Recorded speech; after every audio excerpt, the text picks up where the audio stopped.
लीजिए अब बात करते हैं हमारे राष्ट्रपिता महात्मा गांधी जी की। ठीक है, महात्मा गांधी की बात करते हैं। महात्मा गांधी टाइम पीरियड 1869 से 1948। महात्मा गांधी मोहनदास करमचंद गांधी का जन्म 2 अक्टूबर 1869 को गुजरात के पोरबंदर नामक स्थान पर करमचंद उत्तमचंद गांधी के घर हुए। सन 1888 में वे कानून की शिक्षा प्राप्त करने इंग्लैंड गए और सन 1891 में शिक्षा प्राप्त करके भारत आए। सन 1893 में एक मुकदमे की पैरवी के लिए दक्षिण अफ्रीका गए। सन 1893 से सन 1914 तक वहीं रहे।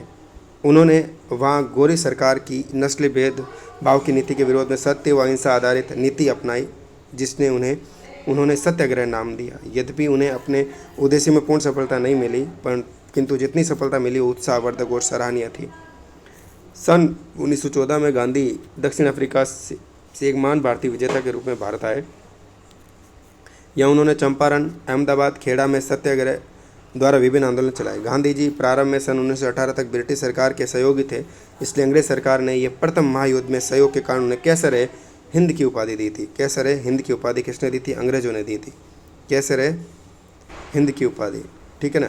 प्रथम महायुद्ध में यानी प्रथम विश्व युद्ध में इन्होंने जो साथ दिया सहयोग के कारण, लेकिन यही नहीं पता था कि गांधी जी, ठीक है, इन्हीं अंग्रेजों को बाहर भगाने की या फिर उस दिशा में है। परंतु रोलेट एक्ट 1919 और जलियांवाला बाग 1919 के खिलाफ प्रश्न उन्हें सहयोगी से असहयोगी बना दिया। जो सहयोगी थे फिर असहयोगी बन गए हैं। गांधी जी के समान ही इन घटनाओं से देश का जनमानस भी उद्वेलित था। अतः गांधी ने खिलाफत के प्रश्न को सम्मिलित करते हुए ब्रिटिश सरकार के विरुद्ध असहयोग आंदोलन प्रारंभ कर दिया। जब आंदोलन सफलता की ओर बढ़ रहा था, चोरा चोरी कांड 5 फरवरी 1922 में जनता द्वारा हिंसा के प्रयोग से दुखी होकर उन्होंने आंदोलन रोक दिया। यह उनके शादी के साथ साधुओं की पवित्रता के सिद्धांत का सार्वजनिक जीवन में क्रियान्वित का उत्कृष्ट उदाहरण है। इसके बाद गांधी ने अविज्ञा आंदोलन 1942 जैसे राष्ट्रव्यापी आंदोलन का संचालन किया। गांधी जी के राजनीतिक जीवन की एक प्रमुख घटना द्वितीय गोलमेज सम्मेलन है, 1931 में हुआ। कांग्रेस के एकमात्र प्रतिनिधि के रूप में भाग लेना है इनका। सन 1932 में ब्रिटिश प्रधानमंत्री रैमजे मैकडोनाल्ड द्वारा सांप्रदायिक पंचायत की घोषणा की गई, जिसमें हिंदू दलित वर्ग को शेष हिंदू समाज से पृथक करने का प्रयास किया गया। गांधी ने इसके विरोध में आमरण अनशन किया था।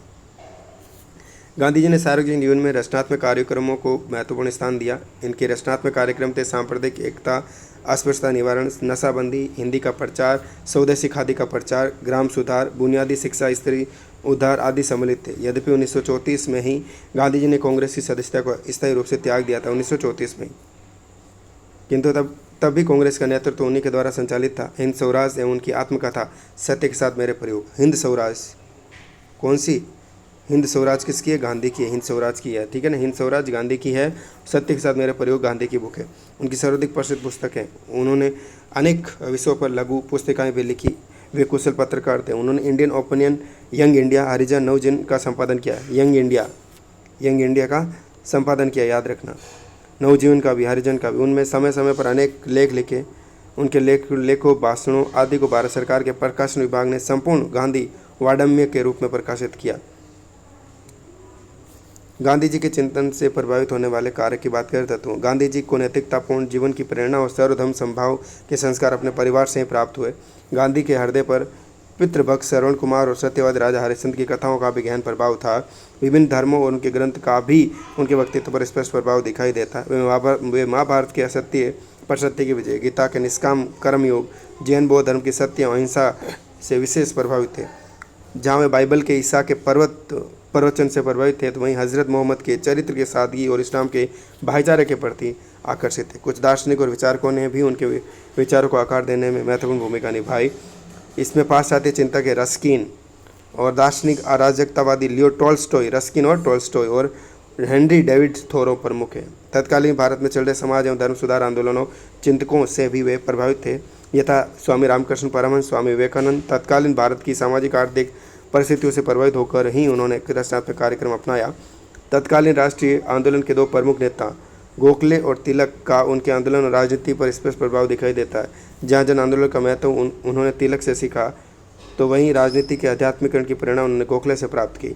इस प्रकार गांधी में गुण ग्राह्यता की प्रवृत्ति थी उनकी, इसलिए वे प्रत्येक धर्म, दर्शन, चिंतन और स्थिति से सद्विचारों को ग्रहण कर आत्मसात करते रहे। राजनीति और नैतिकता। गांधी जी के अनुसार व्यक्ति और समाज की सभी समस्याओं का कारण अनैतिकता है। यदि जीवन यदि निजी जीवन के समान राजनीतिक और सामाजिक जीवन में भी नैतिकता को आधार बनाया जाए तो दोहरी नैतिकता के सिद्धांत के कारण होने वाली समस्या का अंत हो सकता है। इस प्रकार उन्होंने राजनीतिक और नैतिकता के बीच एक सेतु का निर्माण किया। उन्होंने राजनीतिक धर्म को अप्रतिकरणीय बताया और राजनीति का आध्यात्मिकरण किया। गांधी जी के शब्दों में धर्मविहीन राजनीति मौत के फंदे के समान है। धर्मविहीन राजनीति मौत के फंदे के समान है जो आत्मा का खनन करती है।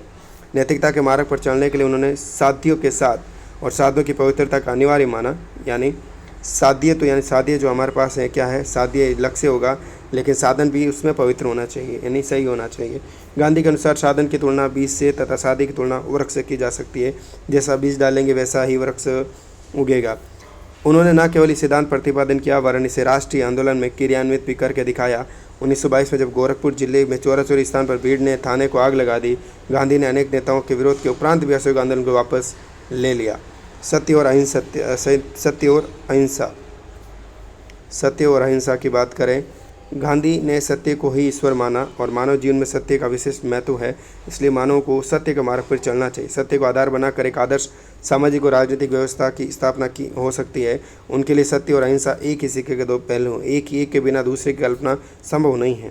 अपनी आत्मकथा में लिखते हैं, सत्य से अलग कोई ईश्वर नहीं है। अहिंसा की अखंड साधना से ही सत्य का पूर्ण साक्षात्कार किया जा सकता है। शब्दार्थ की दृष्टि से अहिंसा का अर्थ क्या है? हिंसा का अभाव या हिंसा का नकारात्मक अर्थ है, जबकि इसका सकारात्मक अर्थ है प्रेम की पराकाष्ठा। गांधी के अनुसार जिसमें जितनी दया है उसमें उतनी ही अहिंसा है। गांधी ने अहिंसा को मानव जाति का शाश्वत नियम बताया, जबकि हिंसा पशुओं का नियम है। अहिंसा का पुजारी अपने पराई का भेद मिटाकर जनसेवा में अपना जीवन अर्पित कर देता है। प्रयोगकर्ता के प्रसंग में गांधी ने तीन प्रकार के अहिंसा स्वीकार की। सर्वोच्च स्थान गांधी ने जागृत व्यक्तियों की अहिंसा को प्रदान किया, जिसे बहादुर की अहिंसा के नाम से भी जाना जाता है। वो शत्रु के हृदय में प्रेम का संचार करती है, शत्रु को भी मित्र बना देती है। जागृत अहिंसा में प्रयोगकर्ता हिंसा करने में समर्थ होने पर भी उससे नहीं अपनाता। हिंसा कर सकता है लेकिन फिर भी नहीं करता, क्योंकि उसका सृष्टि की आध्यात्मिक और नैतिक एकता में पूर्ण विश्वास होता है। वो व्यवहारिक अहिंसा आता है, दूसरी श्रेणी की अहिंसा, क्योंकि वो ये निर्बल व्यक्तियों की अहिंसा। इसमें प्रयोगकर्ता के मन में शत्रु के प्रति प्रेम भाव नहीं होता, वरन वे इस व्यवहारिक नीति मानते हैं। ये जागृत अहिंसा के समान सदैव विजय नहीं होता, परंतु जब इसका दृढ़ता से पालन किया जाता है तो भौतिक लक्ष्य प्राप्ति में सहायक होती है। कायरों की अहिंसा, निम्न श्रेणी की अहिंसा, जिसे गांधी ने त्याज्य बताया। कायर व्यक्ति अन्याय के विरुद्ध हिंसा तो करना चाहता है, परंतु उसमें इतना साहस नहीं है कि वो विवस्था में ही अहिंसक बनता है। अतः गांधी ने कहा, कायरता की अपेक्षा बहादुरी के साथ हिंसा का प्रयोग करना श्रेयस्कर। कायरता की अपेक्षा बहादुरी के साथ हिंसा का प्रयोग करना श्रेयस्कर है। अहिंसा के द्वारा न केवल अन्याय और शोषण पर आधारित व्यवस्था का अंत किया जा सकता है, अपितु इसकी मदद से शोषण और अन्याय रहित समाज की स्थापना भी संभव है। सत्याग्रह की अवधारणा की बात करें, सत्याग्रह ही सामाजिक क्रांति का गांधीवादी तरीका है। सत्य और आग्रह दो शब्दों से मिलकर बना है। सत्याग्रह, जिसका अर्थ है सत्य पर अडिग रहना।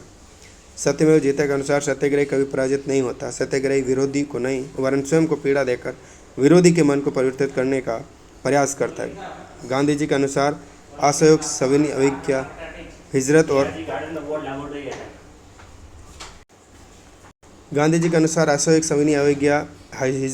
और उपवास या अनशन सत्याग्रह के विभिन्न प्रकार हैं। सत्याग्रही को विरोधी पक्ष के साथ संवाद स्थापित करके उसके दृष्टिकोण को समझने का प्रयास करना चाहिए। गांधी जी ने राष्ट्रीय आंदोलन के दौरान समय समय पर उपवास, असहयोग, सविनय अवज्ञा का प्रयोग किया। यदि अन्याय के विरोध के रूप में हिंसा और आतंक को त्याग कर सत्याग्रह का ही प्रयोग किया जाए तो भारत नहीं संपूर्ण विश्व की समस्याएं स्वतः समाप्त हो जाएगी। यह निश्चित रूप से संपूर्ण मानवता के हित में होगा। गांधी जी के राजनीतिक विचार की बात करें, धर्म व राज्य का संबंध की बात करें। यद्यपि गांधी जी स्वीकार करते हैं कि सभी धर्म समान नैतिक नियमों पर आधारित है, लेकिन राजनीतिक जीवन में वे संगठित धर्म की नकारात्मक भूमिका से परिचित थे। अतः वे धर्म राज्य के विरोधी थे।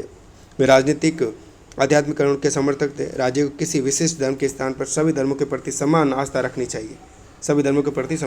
इस प्रकार राज्य सांप्रदायिक शक्तियों के चंगुल से मुक्त होगा और राज्य की नीतियाँ अधिक मानवतावादी और नैतिक होंगी। आज के दौर में कितना प्रासंगिक है ये गांधी के विचार। राज्य पर विचार बात करें गांधी की, तो गांधी ने राज्य की प्रकृति पर सैद्धांतिक व्यवहारिक दोनों दृष्टिकोण से विचार किया। सैद्धांतिक दृष्टि से राज्य एक अनैतिक संस्था। इस आधार पर गांधी ने राज्यविहीन समाज व्यवस्था का समर्थन किया। राज्यविहीन गांधी जी के अनुसार राज्य की उत्पत्ति हिंसा से हुई है और उसका अस्तित्व भी हिंसा पर आधारित है। ये समाज में न्यायालय, जेल, पुलिस, फौज की मदद से कार्य करता है। व्यवहारिक दृष्टि से समाज में शांति एवं व्यवस्था की स्थापना के लिए राज्य की उपस्थिति आवश्यक है, परंतु हिंसा पर आधारित होने के कारण इसे एक आवश्यक बुराई के रूप में स्वीकार किया जा सकता है। गांधी ने नैतिक व्यक्तिवाद का प्रतिपादन किया। नैतिक दृष्टि से व्यक्ति एवं राज्य में परस्पर विरोध पाया जाता है और व्यक्ति के पूर्ण नैतिक विकास के लिए आवश्यक है कि वे राज्य का अंत कर दिया जाए, लेकिन व्यवहारिक दृष्टि से राज्य का पूर्ण अंत करना संभव नहीं है। व्यक्ति के नैतिक विकास की दृष्टि से यह आवश्यक है कि राज्य की शक्ति और प्रभाव को सीमित कर दिया जाए। यदि राज्य अनैतिकता का समर्थक बन जाए तो व्यक्ति का कर्तव्य है कि वैसे राज्य के प्रति अपनी निष्ठा का अंत कर दे और उसके प्रति अहिंसात्मक असहयोग या सविनय अवज्ञा के द्वारा अपना विरोध प्रकट करे। राज्य का सर्वोत्तम लक्ष्य सर्वोदय है। व्यक्ति के नैतिक उत्थान की दृष्टि से गांधी जी के अनुसार वो सरकार सर्वोत्तम होती है जो कम से कम शासन करती है। जो सरकार सर्वोत्तम होती है कम से कम शासन करती है। राष्ट्रवाद और अंतर्राष्ट्रवाद पर विचार क्या बात करें।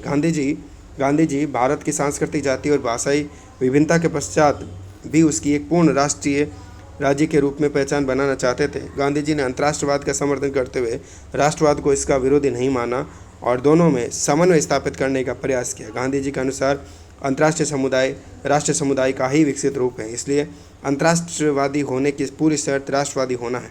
स्वदेश प्रेमी अंततः सार्वभौम प्रेम के उच्चतम शिखर तक पहुंचने का मार्ग प्रशस्त करता है। उनके अनुसार राष्ट्रीयता एवं अंतर्राष्ट्रीयता मानवता के लिए प्रेम को चरितार्थ करने के कार्मिक माध्यम है। भारत की स्वतंत्रता के लिए संघर्ष को भी गांधी जी ने अंतर्राष्ट्रवाद की दिशा में एक प्रयास माना। गांधी जी चाहते थे कि विश्व के सभी राष्ट्र अपनी विविधताओं की रक्षा करें और एक विश्व संघ की स्थापना करें। उन्होंने एक ऐसे विश्व की कल्पना की जिसमें राष्ट्रों के संबंध में सत्य, अहिंसा और बंधुत्व पर आधारित है। गांधी जी का आदर्श राज्य की बात करें। गांधी जी का आदर्श राज्य।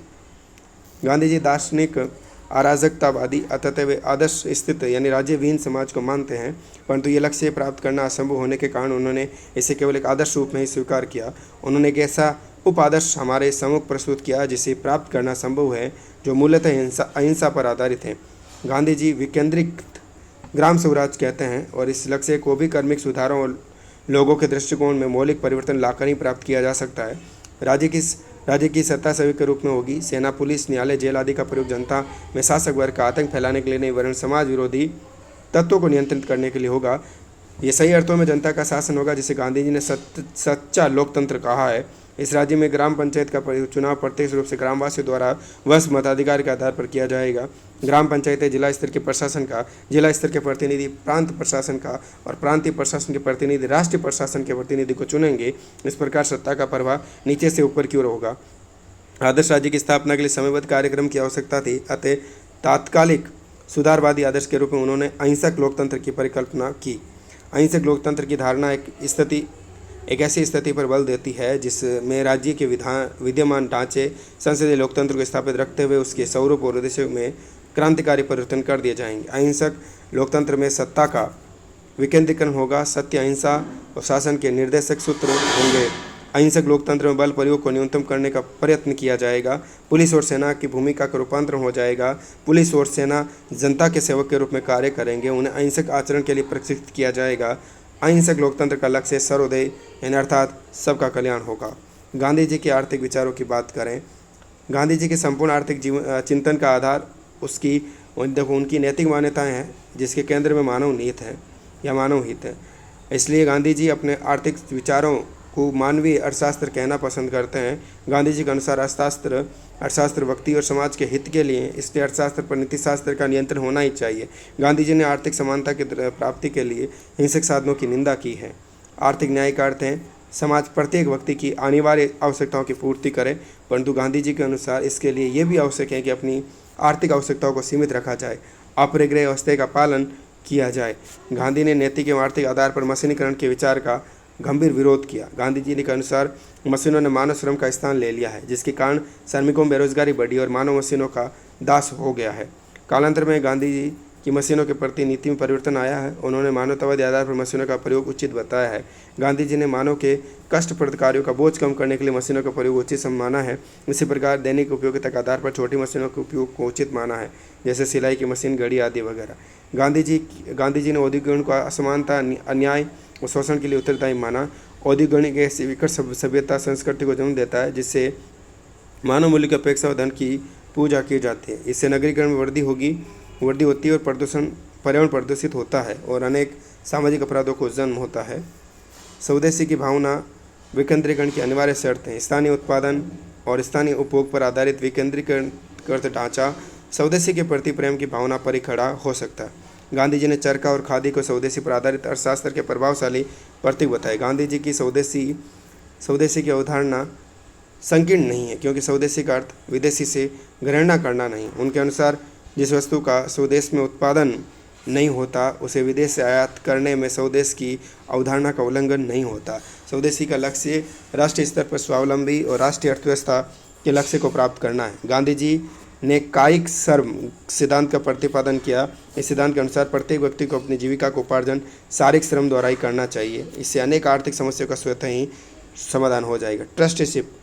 ट्रस्टीशिप या प्रन्यास का सिद्धांत। ट्रस्टीशिप का सिद्धांत पूंजीवाद और साम्यवाद के दोषों से बचने के लिए गांधी जी ने प्रन्यास का सिद्धांत दिया। प्रन्यास का विचार इन्होंने ईशावास्योपनिषद के प्रथम मंत्र से ग्रहण किया। उनका सिद्धांत अपरिग्रह की नैतिक मान्यता पर आधारित है, जिसके अनुसार प्रत्येक व्यक्ति को मात्र उतनी ही संपत्ति रखनी चाहिए जो उसकी अनिवार्य आवश्यकताओं की पूर्ति के लिए आवश्यक हो। शेष संपत्ति उसे अन्य व्यक्तियों के उपभोग के लिए छोड़ देनी चाहिए। इस प्रकार व्यक्ति को त्यागपूर्वक उपभोग करना चाहिए। यदि किसी के पास अपनी आवश्यकता से अधिक धन है तो वो व्यक्ति जनता की ओर से उस धन का ट्रस्टी है, स्वामी नहीं है। ये सिद्धांत का पालन किया जाए तो साम्यवादी हिंसा के बिना ही आर्थिक समानता के आदर्श को प्राप्त किया जा सकता है। विचार क्रांति एक ऐसा साधन है जिसकी मदद से प्रन्यास सिद्धांत के पक्ष में नैतिक चेतना की जागृति की जा सकती है और धनिक वर्ग को आर्थिक समानता व न्याय की स्थापना से प्रेरणा मिल सकती है। गांधी जी के अनुसार यदि स्वेच्छा से धनिक वर्ग ट्रस्टियों की तरह व्यवहार करने लगे तो मुझे बड़ी खुशी होगी, लेकिन यदि ऐसा वे नहीं करे तो मेरा ख्याल है कि हमें राज्य के द्वारा न्यूनतम हिंसा का आश्रय लेकर उनकी संपत्ति लेनी पड़ेगी। गांधी जी के अनुसार ऐसा तभी किया जाना चाहिए जब हृदय परिवर्तन के अहिंसक साधन विफल हो जाए। गांधी जी के सामाजिक विचार। गांधी जी ने अपने विस्तृत रचनात्मक कार्यक्रम के एक अंश के रूप में सामाजिक सुधारों को प्रस्तुत किया। गांधी जी ने सामाजिक और राजनीतिक जीवन को एक दूसरे का अनुपूरक माना है, इसलिए राष्ट्रीय आंदोलन के साथ साथ समाज सुधार कार्यक्रम आवश्यक बताया। गांधी जी ने हिंदू धर्म के एक प्रमुख आधार के रूप में वर्ण व्यवस्था का समर्थन किया। उनके अनुसार मूल वर्ण व्यवस्था वर्तमान जाति प्रथा के विभिन्न दोषों से मुक्त है। ये केवल समाज में श्रम विभाजन का आधार है। ये व्यवस्था व्यक्ति को ये अधिकार प्रदान करती है कि जिस वर्ग में उससे जन्म लिया है वो उस व्यवसाय को त्याग कर अन्य किसी व्यवस्था में योग्यता प्राप्त कर वर्ण परिवर्तित कर सकता है। यह व्यवस्था विभिन्न वर्णों के मध्य भोजन एवं एक संबंधों को मान्यता प्रदान करती है। गांधी जी ने कहा कि अस्पृश्यता ईश्वर और मनुष्य दोनों के लिए अपराध है।